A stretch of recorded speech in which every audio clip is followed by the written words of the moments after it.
It's time for the start of another class. That's supposed to be a school bell. Obviously, we don't have one.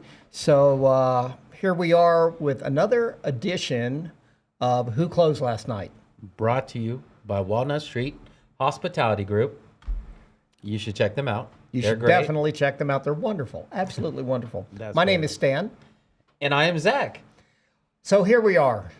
Before we get started, we're going to talk to you about the 4 parts of our podcast and try to break it down for you. And by the way, our podcast is not scientific.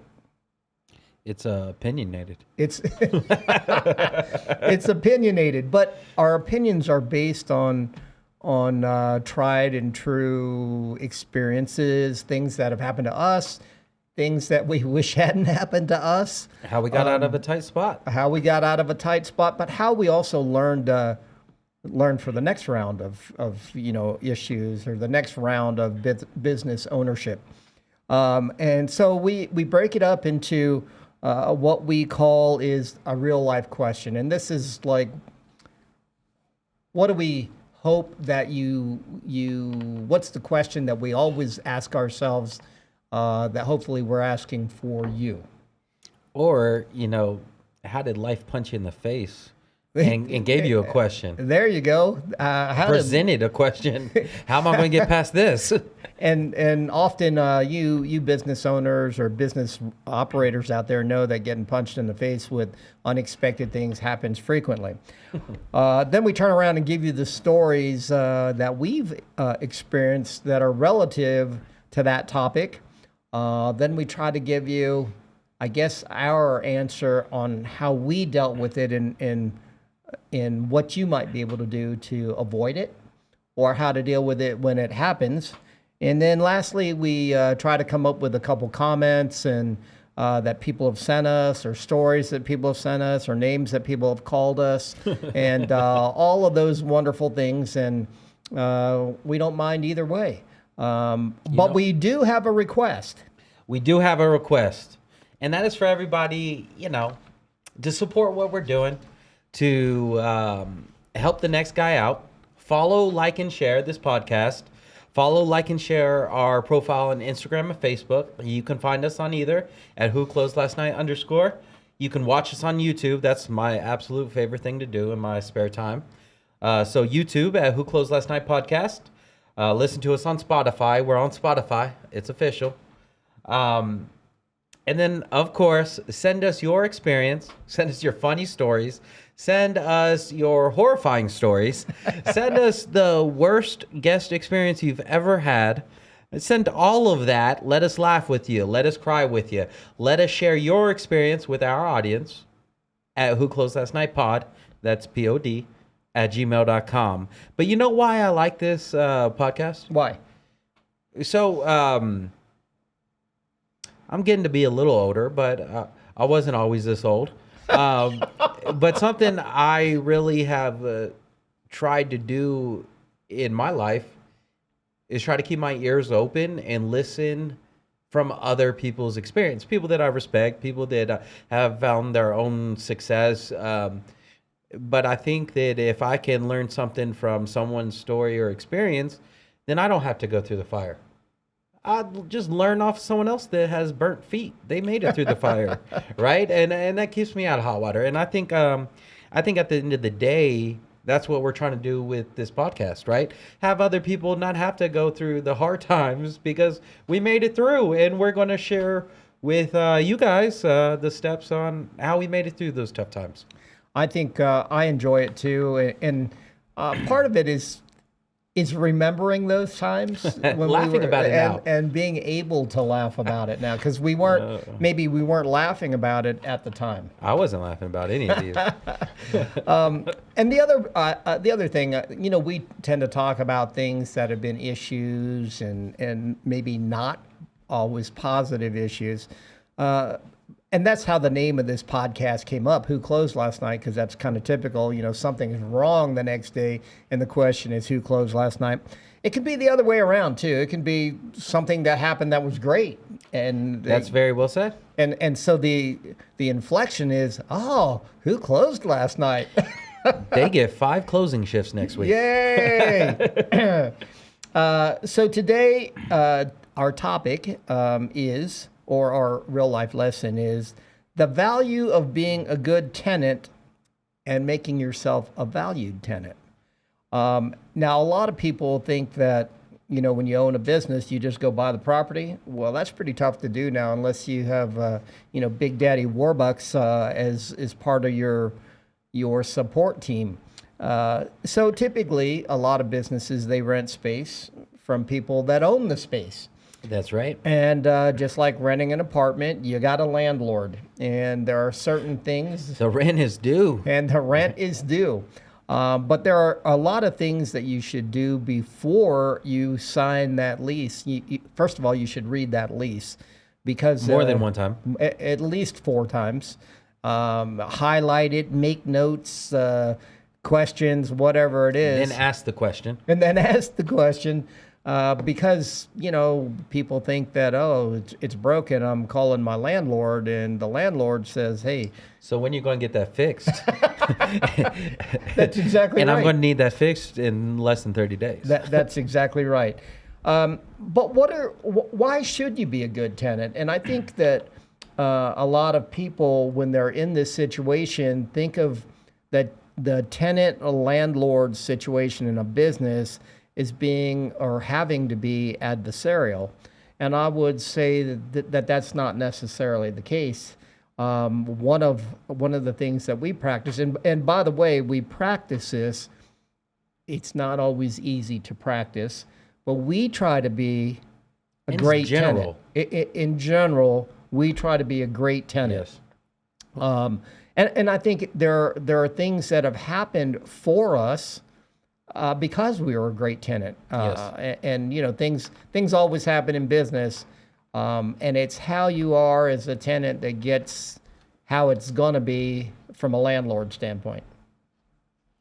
So I think sometimes the lines get a little blurred, and this is why you have to read your lease and know what the terms of your lease are.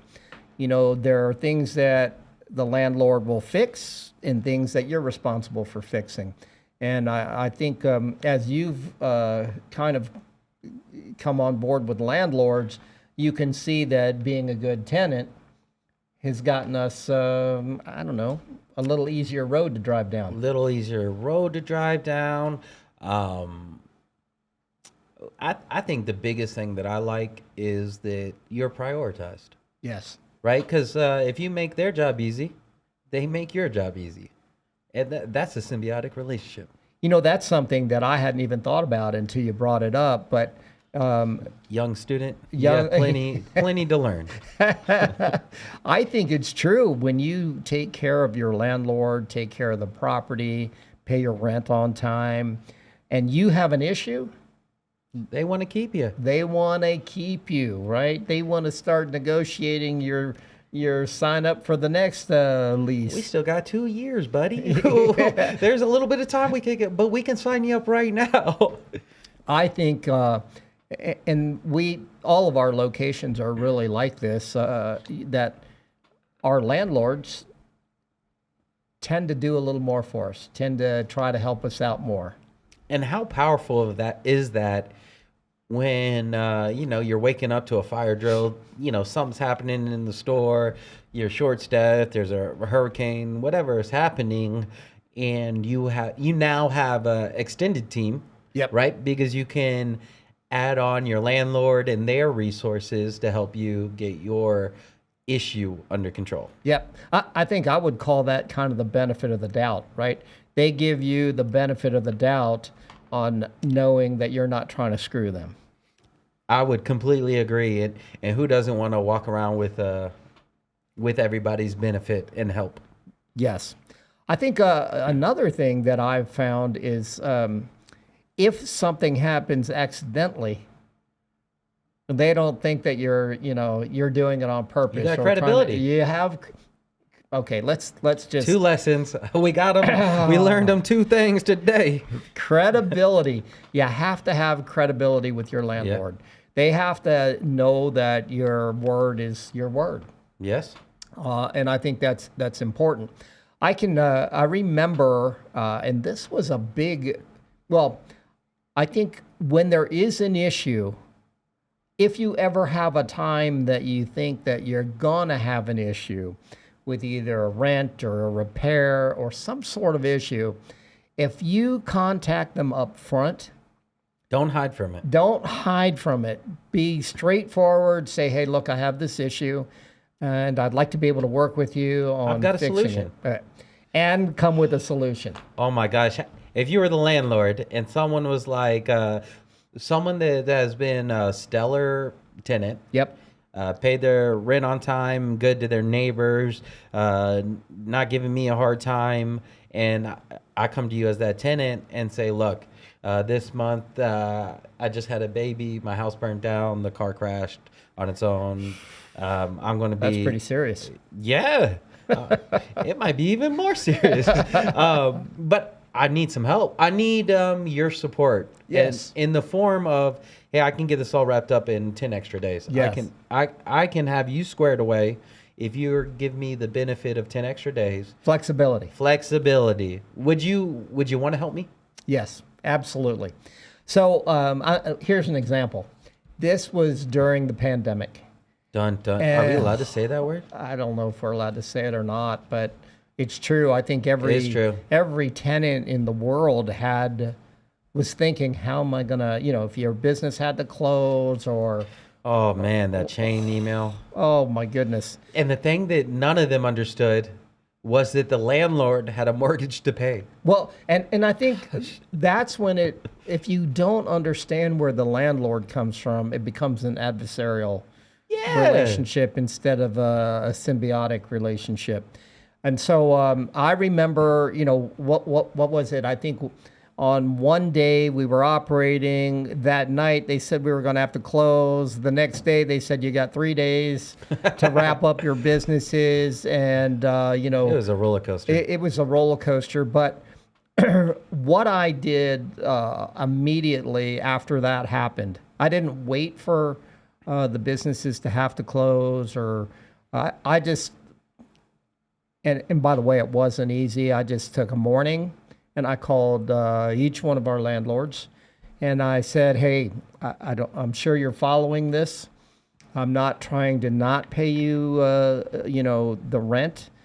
How can we work this out so we can extend it over a certain period of time and either lessen the rent and then make it up in payments at the end of this, once all the businesses get open. But I actually came up with a payment schedule and spoke to each of the landlords when I called them. So I didn't just come with a problem. I came with your problem. The problem that was only yours. Yes, I came to them with a solution that would help them and help us because they got their responsibilities as well.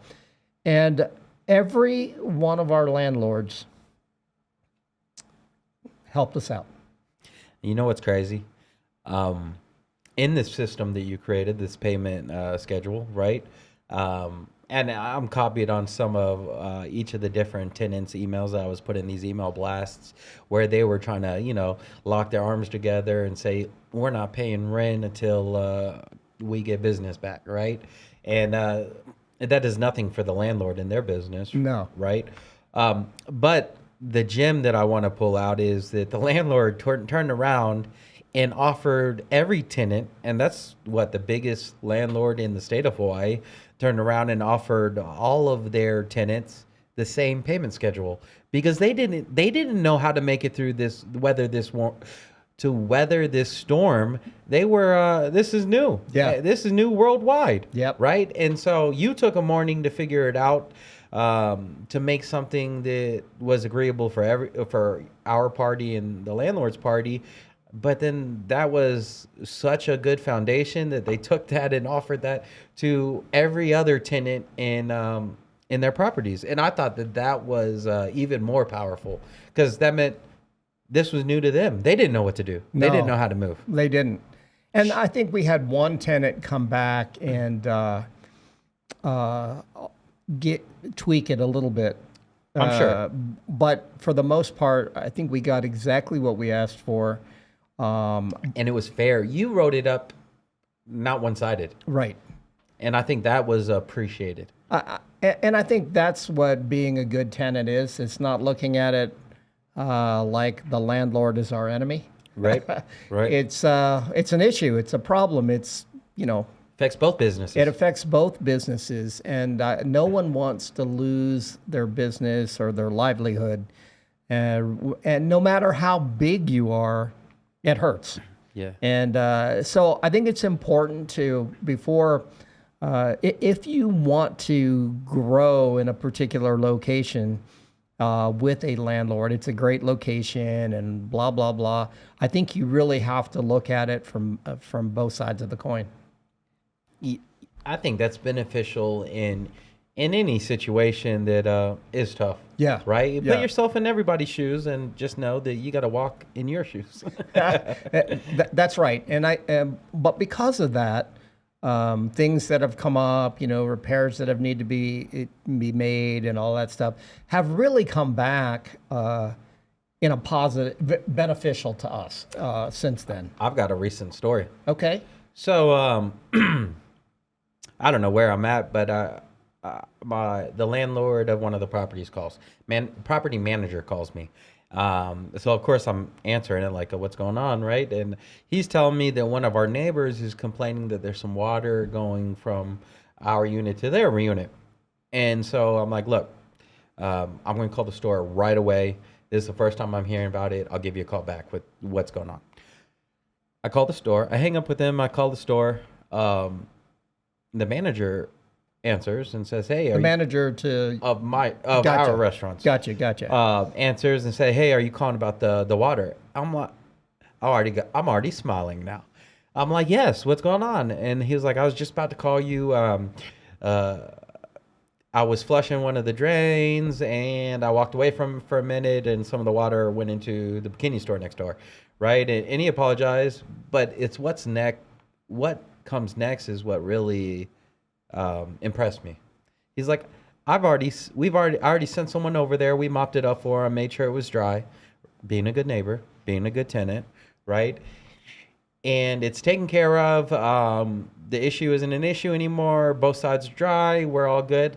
So I was able to say, thank you. Great job. Hey, great job. You did 100%, 110% correct. Call back the property manager and say, hey, just got off the phone with my manager. Great news that it was already addressed by the time I called. Thank you for making me aware of it because I wasn't, but my team's already gone over there, fixed their issue, fixed the cause of the issue, and it was tied up before you had even communicated with me. And that was, in my eyes, a slam dunk. What did he say to you, though, that made you feel good? I almost forgot because it was such a good story. Yeah. What he said was every time there's an issue with something going on down there, that I know that I can count on you guys to take action right away. And not only take action, take the right action to take care of the strip that we're on and your neighbors. And I just got to tell you that I know that in both our rules, all we do is put out people's fires all day. And I just know that just like this conversation, I can count on you guys to handle that with class and urgency. And I appreciate working with you. Now, that is from the property manager, baby. And that's from the property manager. And I will say that we have that type of relationship with all of our landlords. And, it's not always easy, No. because we do have different objectives, right? And they don't always mesh, but there is almost always a way to make both parties, happy or successful or not as disgruntled. We both want to continue the relationship. Yes. Right? That's exactly right. Who wants to get a new business in their shopping center, and what business wants to just uproot everything and move to a different one after you have a following? That's right. So that's our real life stories. But I think that at the end of the day, what we want you to take out of this is, I think a lot of people tend to look at the tenant landlord relationship as having to be adversarial. One is out to get the other. One is out to, not be straightforward. And I would tell you that we try very hard to not be that kind of tenant. And for us, it has worked. And Beared we've fruit. developed great relationships with our landlords, and which has allowed us to make it through some tough times, allowed them to also respect the fact that we understand their side of it. And just to piggyback on that is, what's better as you expand your successful business than having some kind of letter or recommendation from your current landlord? That How much better does it get than that? Hey, you guys should get these guys in there, because not only will they make you successful, they'll take care of your spot. Yep. And that's happened to us. That's All the time. Happened to us. So we hope that that's what you take away from this, and that we're able to maybe help you walk into a situation with the landlord with a different frame of mind, or keep a good frame of mind to help you to make your business vibrant and help them to keep their business vibrant. And that's the message. That's the real life lesson that we'd like you to take away from this. Now, he's That's a doing a drum drum roll. roll, but you probably can't hear it. Could be thunder. It could be thunder. Here comes the thunder. Here comes the lightning. So this was a comment, and this was, I'm not sure how to exactly take this, but when we were talking about hiring the right person for your team, and how we were looking for, we didn't want to be average, so we didn't necessarily look for average. And the comment was, yes, some people are comfortable with being average, and that is okay. The word average is also somewhat subjective. People have their own ideas and opinions of what average is. First of all, I'm going to tell you that I agree 200%, right? I would second that as well. That's a factual statement. That's a factual statement. We all have ideas, different ideas. What's the but? But what you have to determine is, when you're doing these hirings and interviews, is what is the term average mean to your business? Yeah. Or maybe the term is not, maybe I misspoke, and the term shouldn't be about average. It should be, whose standards match the standards that you're trying to create in your business. That sounds like it's going to be in a podcast soon. That's a good one. That is a good Let me one. ask you a question, Okay. or maybe even this person a question. When there's a super successful athletics team, Okay. do they headhunt average people? No, they don't. I didn't think so. So, although average people exist, and that's great, I love average people. They're wonderful. They make the world go round. But so I believe this: if it's not illegal, immoral, or just plain wrong, try to be your best. Just do your best. I think Leave it all on the I agree field. with that, but not everybody's like that, and I No, I think agree.